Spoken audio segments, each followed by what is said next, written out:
Hello friends, today we are going to read Ben's Pen, the sound of short E. Let's start. Ben has a lot of pen. Ben counts them 1 to 10.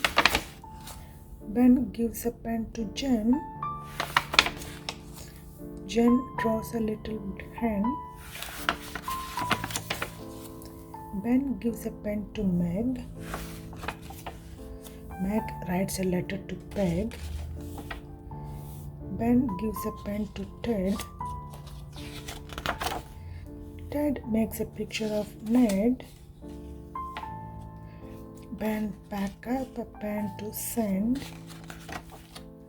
How many pens are left in the end? Word list: Ben, End, Hand, Jen, Left, Letter, Meg, Ned, Peg, Pens, Sent, Ted, Ten, Them. The end. I hope you love these books, friends. See you next time. Bye bye.